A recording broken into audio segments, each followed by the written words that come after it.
Schools are expanding, providing more services, staying open longer, even becoming more commercial in outlook. Change seems the only constant, and the army of support staff who keep schools running smoothly often feel it first. But change brings opportunity, and again you, the support staff, are in the front line. Support staff have always been an untapped resource in a lot of schools. There are some incredible people out there who've got enormous strengths, but I think until you ask the question, what strengths have you got, you don't always know. This programme is going to take a look at the variety and range of professional development opportunities if you're a member of support staff, from librarians to cleaners. We're not just people that come in for a couple of hours on a morning and a couple of hours on an evening. There's more to us than that.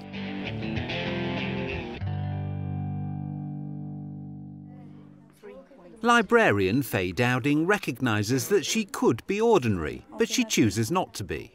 I could easily sit in here behind the library desk and just stamp and return books and buy new books for the library. I could do that every day, and I'd be bored within 3 days.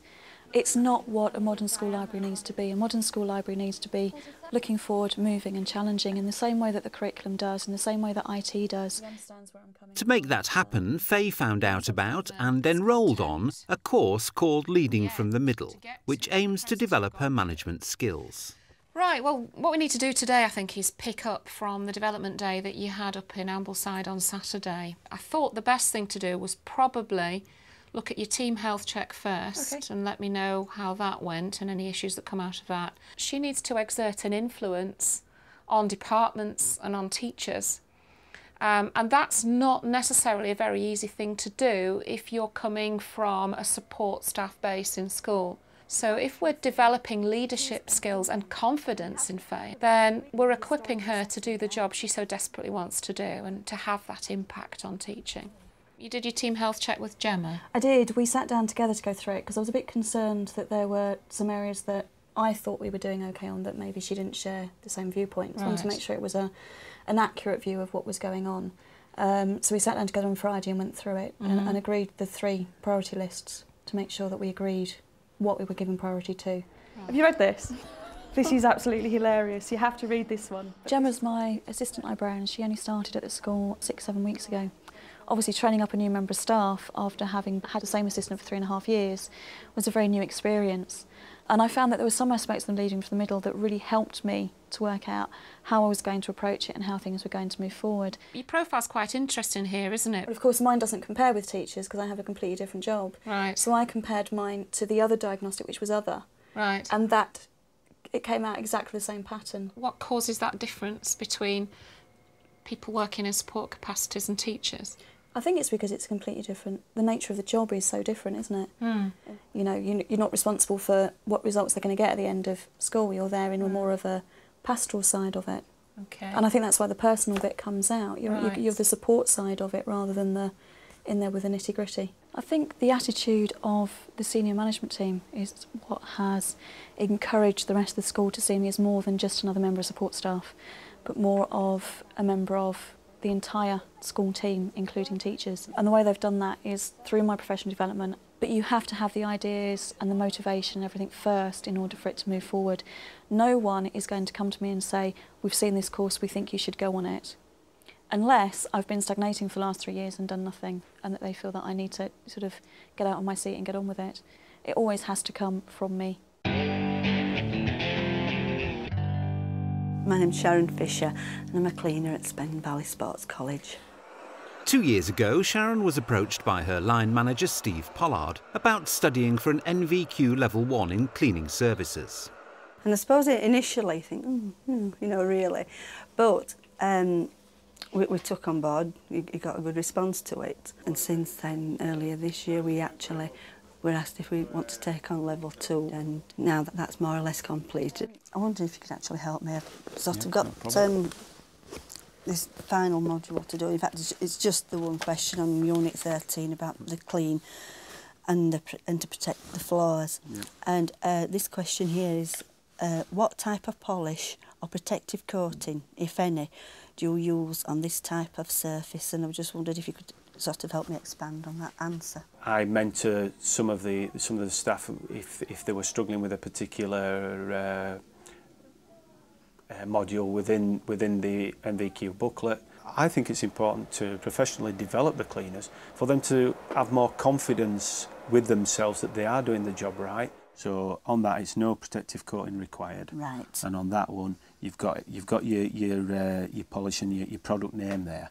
Yes. But the product actually is a metallised buffable floor polish. Right, so thank you, because obviously that's what I was looking for, you know. Okay, not a problem. They feel a pride in coming into work now. The standards of cleaning have gone up because of it, and also they're passing good practice on to other less experienced members of staff. See that water line there? Yeah. We're going to put the water into that point there. Sharon's qualifications mean she's now better placed to take an active role in training new recruits. Right, safety. Bring that down, line it up so it's not really going to splash onto anything else. And what you do need to do is 3 full plunges. An experienced member of staff would go and work with a new member of staff until they felt they were comfortable. It gives them a feeling of self-worth and gives them confidence. If I've got confidence in them buddying up and doing some on-the-job training, then I think they feel more confident within themselves.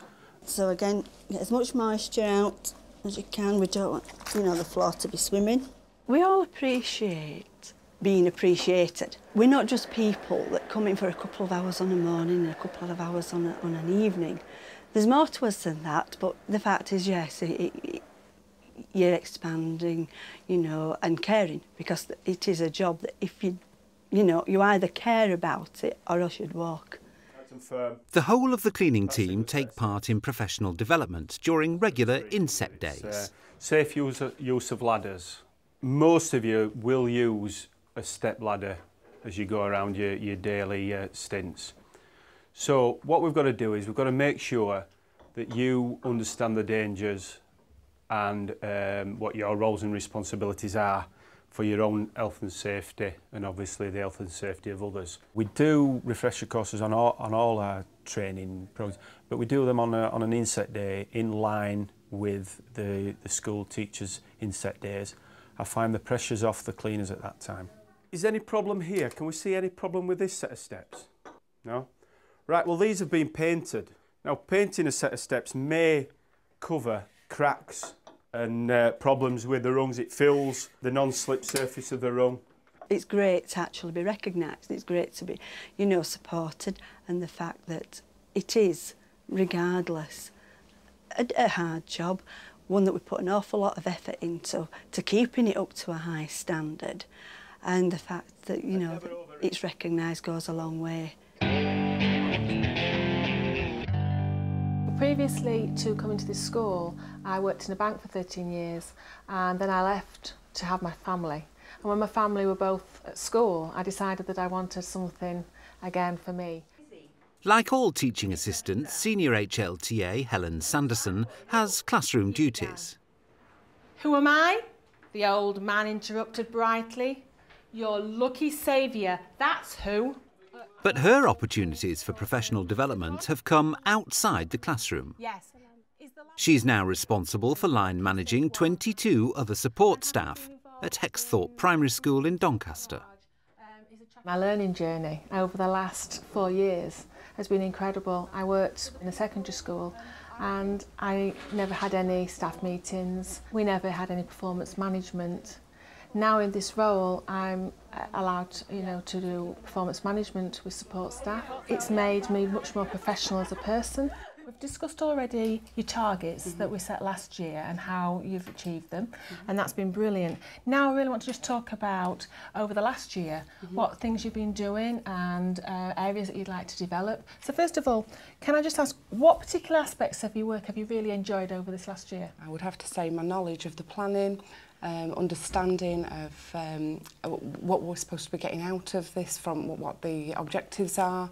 Also, just having the responsibility of being able to set up a class, having sole responsibility for a class as well. I think And the support staff have always been an untapped resource in a lot of schools.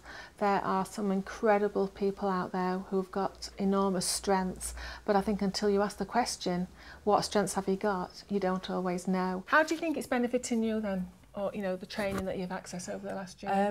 More confident. It's good. I must admit, Claire, with you, the one thing I have really noticed over this last year is how much your confidence has developed. Recognition of the importance of support staff has come with Helen's membership of the school's leadership team. Her job here is to represent support staff and act as a vital link between them and the school's management. What about the Wave 3 phonics? Right, well, I think actually the tracking has shown that there is a gap, isn't there, particularly in year 4, that I think, you know, the direct phonics, it's working really well in year 3. The children in year 3 and that programme are all moving forward to get exception. But we just have 2 support staff working on the Wave 3 phonics? Yes. Is there any way in which we can extend that? We need to be looking at getting Sue and Karen to train up the support staff that are working in year 4. It's an amazing opportunity for me as a professional to develop being on the leadership team. I think it's about being field valued as a person, and I think it's not always been paid a lot of money, it's being made to feel valued and that your view counts. So if you feedback that to I will do, staff, yes. If you give them the pluses and that, you know, but of course it's ongoing, all this, Yes. you know, and help them to identify any other training needs. But I think it's really important, don't you, that they get that positive feedback from all of us, you know, because we're so delighted with the quality of their work. Our LSA meetings happen every half term. We've got the direct phonics, haven't we, Sue and Karen, that we start in year 2 and follows through now into year 3, hasn't it? Yeah. There is a third book though that we've not really had time to look at. Yeah. It starts slightly different with the story. We thought maybe it would be a really nice idea for that to continue into year 4. I think it's a wonderful opportunity for staff to express any concerns they might have, for us to talk about any training that's coming up and any training that might be required of support staff. I know that Raj, you've started doing the ALS training, haven't you? Yeah, I've started to do that. I've set it all up ready to go. Yeah, but there's a group of children that really, the ALS is one stage too far, isn't it? Yeah, so that gap. That's that gap. Yeah. So we think we need to look at the direct phonics. Would that be okay for both of you to be involved in the training of some more support staff? Yeah. Brilliant. For leadership teams, professional development for support staff is not without challenges. The challenges, I think, are sometimes that you raise people's expectations. And then, you know, sometimes it's hard to meet them. And sometimes the costs of training can be quite high, and I think that's one of our challenges. You know, it's how do we kind of maintain this high level of training and ensure that everyone's getting their fair share. But for support staff, professional development has a positive impact. What professional development does for me is it gives me opportunities to be what I want to be, and who knows what that might be, because I think there's always doors opening everywhere now for support staff.